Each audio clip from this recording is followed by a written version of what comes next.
ever there was a wonderful whiz, his name would be Jack Tygett. With his magical touch, the San Diego director, dancer, and choreographer inspired thousands of students to choose a career in show business, and they are devoted to him. As for his work, he's considered an icon in San Diego theater. Right, ready? Now we're closing the window. Gradually. Fear in the body, that's it. And sweep. Almost got me.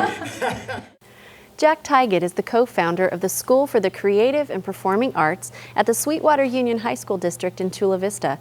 The school is renowned for teaching kids the dramatic arts, and as you'll see, Jack has all the credentials necessary to teach them the lessons for success. Psst.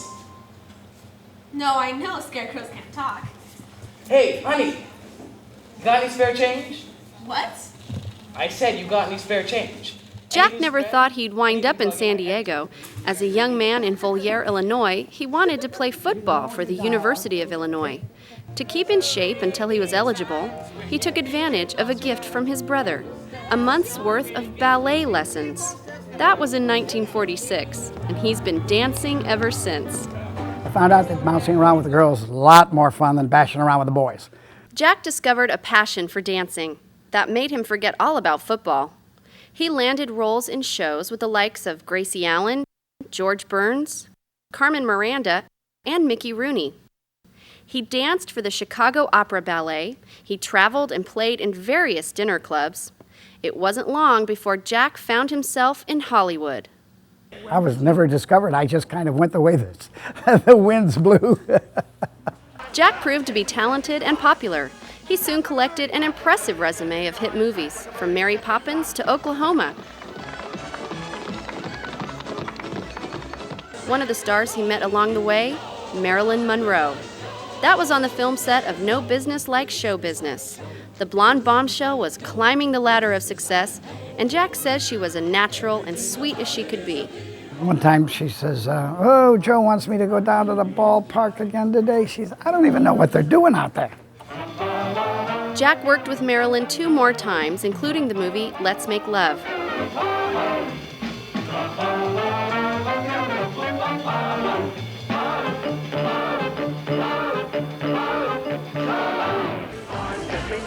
One of the highlights of Jack's career came with the hit children's film Mary Poppins.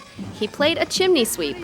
But it was such dynamic physical activity that you went home at the end of the day worn to a frazzle, but ready to fly back the next day. Out of a career of about 40 movies, Jack says Mary Poppins proved to be the biggest challenge, but thrilling. One time on the set, he was so jazzed with energy, he hopped over a wooden horse, and a camera bug captured the moment. His energy and enthusiasm carried across on television, too. Jack joined dancer extraordinaire Fred Astaire on 2 of his TV specials. Fred Astaire, nicest man that ever walked the earth. Every morning he'd be pouring sweat by the time we got there. We'd go at the end of the day, he'd still be working.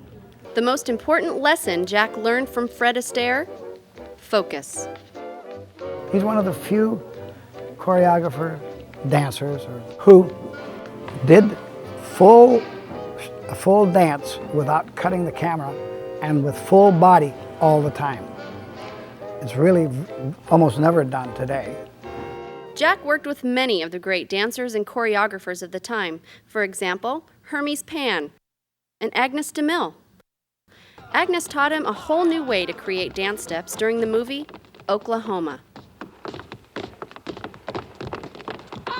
Her approach was to stimulate the kids, the dancers, with ideas of what the feeling was that she wanted in a particular sequence. And then she'd say, okay, everybody go. And everybody would go skipping around and flying around and doing whatever they felt it was. So, oh, do it like Jamie. Jamie's got it exactly right. At first I thought, that's cheating. You're supposed to go home and work hard at the kitchen table and use the salt and pepper shaker and get those figures worked out that way. Now Jack credits his success in directing choreography to contributions from the artist. So how did Jack wind up in San Diego? He gave up his own school in Los Angeles to work at the United States International University, or USIU, and later at the School for the Creative and Performing Arts at Chula Vista High School. In his spare time, he worked at every theater in Balboa Park, directing or choreographing 20 to 25 shows for the Old Globe alone. One youngster remembered trying out for a tap dancing part in Singing in the Rain at the Starlight Musical Theater. I was in my audition, and it was the first time I went to Starlight and auditioned, and the smile on his face just made me think, I've got to go for this. I really want to do this show. Vibrant. He's always energetic. He's always got a smile. He's always very vibrant whenever you're around him. His energy is real high. It's always, let's work really hard and have fun at it. I remember one show. It was South Pacific, and I was a sailor dancer in the show. And 2 days before the show opened, I broke my foot. And I went up to Jack and I said, Jack, I am so sorry that I won't be able to be in the show. He goes, well, what are you talking about? Sailors broke their feet in the war. You're doing the show and you're doing all the dance numbers. You'll just do it with a cast on your foot. So with all the school productions and community theater work, what does Jack do to relax? It might surprise you. The quiet art of gardening, specifically bonsai. It's really a special thing in my life to have something where there's a beauty, an artistic beauty, as well as the delight of seeing things grow. Still, dancing is never far from his mind. Even his treasured juniper trees in this bonsai creation represent dancers. The man on one side with his long coat of tails, and the woman on the other with her flowing train behind her. So as we do, without any music, 1, 3, 4, 5. Well, Jack is go the heart of the ba-da, School of ba-da. Creative and Performing Arts here because he not only is able to communicate with the people in drama, but he crosses over into the musical area and dance, and this is an integral part of our program. Many of Jack's former students are now working in the theater world. They say he was a father figure, a mentor, a teacher, a true inspiration, as well as a phenomenal director and choreographer. One student recalled asking Jack for advice on what to do with his career. And he said, Kenneth, you know, you can do really anything you want to do, but you're going to have to do about 3 things. You're going to have to focus, become very, very disciplined, and be very persistent. Now Jack is teaching those lessons to his current students as they prepare to perform in the musical The Wiz. When Toto comes to you, do the thing of squatting down first. You know how I showed you? Yeah. So take a little step forward, reach for him, but don't run. Are you doing it? Should I probably do something? It's coming pretty well. Yeah. So you're going to make it work for us. All right, thank you. Soon the audience will come through the theater doors. But first, Jack has a little word of advice to the cast. As I said before, have a lot of fun and don't be careful and you'll be a winner. The doors open and the excitement is high.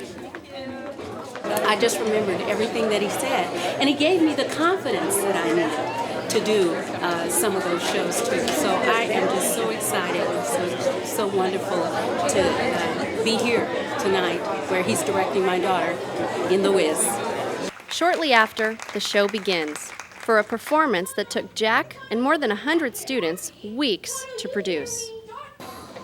Ursula, watch out for evil, old, wicked witch of the West. Ooh. That girl is everything. Oh, God.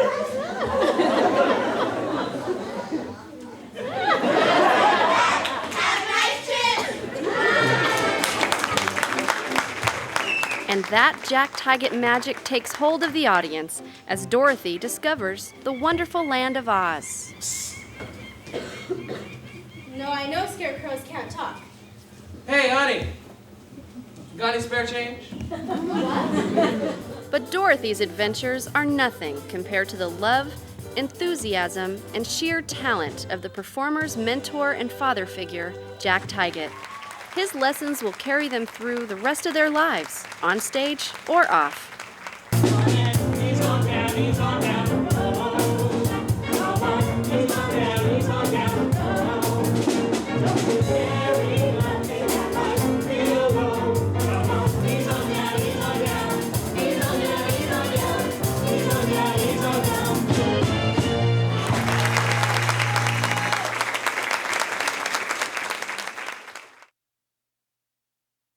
Ritchie was a